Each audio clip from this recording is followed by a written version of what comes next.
तो इस तरह से मैंने बॉर्डर बना लिया है। मैंने बॉर्डर में कोई पैटर्न का यूज़ नहीं किया है, बस सारी सिलाइयों को सीधा ही बुना है और इस तरह से ये हमारे डिज़ाइनर फंदे दिखाई देते हैं।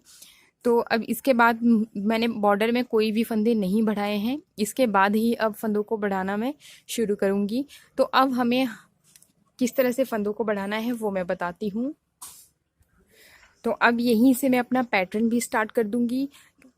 जो मैंने पैटर्न अपने कार्डिगन में डाला है वही एक ही फ्लावर में यहाँ सेंटर में डालूँगी। 13 फंदों का वो पैटर्न है, 16 रोज़ तक चलता है। तो ये यहाँ पे मैं उसको बीचों बीच 13 फंदों पे मैं उसे डालूँगी और बाकी यहाँ से और यहाँ से हमें फंदे बढ़ाने हैं। तो ये मेरी फर्स्ट रो होगी फंदा बढ़ाने वाली। फिर जैसे अब फंदे बढ़ाने के लिए मुझे क्या करना है वो देख लीजिए। पहला फंदा मैंने ये ऐसे ही उतार लिया है और दूसरा अब मैंने एक फंदे का 2 फंदे बनाने हैं, क्योंकि एक फंदा मैं यहाँ से बढ़ाऊँगी और एक दूसरी साइड से। तो ये जो इसकी लॉक वाली फंदे की लॉक वाली साइड है, यहाँ पे मैं इस तरह से सिलाई लगाऊंगी और फिर अब मैंने उनको रैप कर लिया और फिर इस तरह से निकाल के ये एक फंदा मेरा निकल गया और दूसरा ये खुद है ही। तो अब ये मैंने यहाँ पे एक फंदा बढ़ा लिया है। तो अब और इसी तरीके से मैं यहाँ पे भी फंदा बढ़ाऊंगी।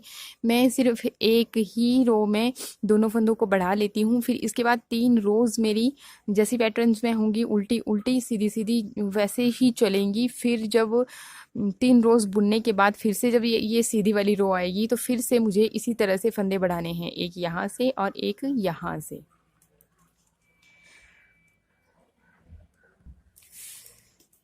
तो अब मैंने यहाँ पे फंदा बढ़ा लिया था, अब मैं पहुँच गई हूँ इधर। तो यहाँ पे भी मैंने इसी तरह से इस लॉक वाली साइड से इस तरीके से फंदा बढ़ा लेना है।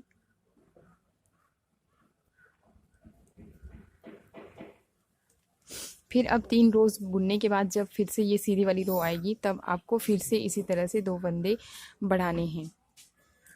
मैं अपने बाजू थोड़ा टाइट टाइट ही बुनती हूँ, तो जब तक ये मेरा बाजू कोहनी तक नहीं बन जाता तब मैं इसे टाइट टाइट ही बुनती हूँ। मतलब अब ये मैं यहाँ पे मैंने 2 फंदे बढ़ा लिए हैं।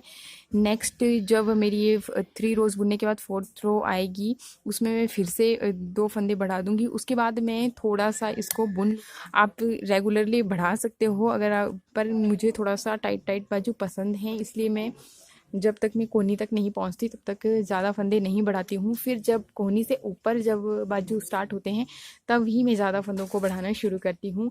आपको अंदाज़ा हो जाता है कि आपका पैटर्न कितने रोज़ तक चलता है। जैसे मेरा ये पैटर्न 16 रोज़ तक चलता है। अगर तो 8 रोज़ सीधी वाली होती हैं, 8 ही उल्टी वाली रोज़ होती हैं। तो जो सीधी वाली रोज़ होते हैं फंदे हमें उसी में बढ़ाने हैं। इस तरह से आप हिसाब लगा के रख सकते हो। बाकी कितने लंबाई आपको चाहिए वो भी मैं आपको बता देती हूँ। मेरे पास ये दूसरा मैंने कार्डिगन बनाया हुआ है, उसकी लेंथ की बाजू मैं आपको बता देती हूँ। आप अपनी बाजू के अकॉर्डिंग बना सकते हो सकता है आपकी बाजू थोड़ा ज़्यादा लंबी हो छोटी हो, तो उसके अकॉर्डिंग आप लंबाई उसके हिसाब से आप रख सकते हो। बाकी तो फंदे हमें इसी तरह से बढ़ाते रहने होते हैं। तो ये देख सकते हो ये मेरा पहले मैंने बनाया हुआ है ये कार्डिगन। तो इसकी लेंथ की तो इसके बाजू की लेंथ कितनी है वो मैं आप लोगों को बता देती हूँ। ये 23 इंचज़ इस बाजू की मेरी की लेंथ है। तो मुझे ये इसकी लेंथ बहुत परफेक्ट लेंथ है और मैं अपनी कार्डिगन्स में हमेशा फिटिंग का बहुत ही अच्छे से ध्यान रखती हूँ।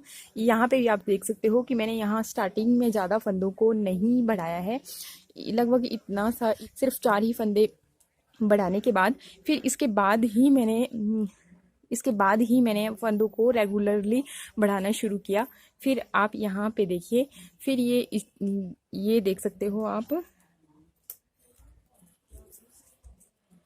कि ये लगभग इतने 9 इंचेस के करीब ये एक साइड है। तो मतलब टोटल ये 18 इंचेस के करीब जब ये हो जाएगी तो तब फिर ये मतलब तो लगभग आपको 100 से 110 तक फंदों को बढ़ाना होगा रेगुलरली। फिर जब ये आपके फंदे 100 से 110 के बीच में हो जाते हैं और आपकी लेंथ भी कंप्लीट हो जाती है तब आप नॉर्मली जैसे भी हम फंदों को क्लोज़ करते हैं वैसे इसे क्लोज़ कर लेंगे। फिर इतनी लेंथ ये परफेक्ट होती है आपकी ज्वाइन करने के लिए, आपने देख ही लिया। तो लगभग 110 के करीब मैंने यहाँ पे फंदों को क्लोज़ किया था।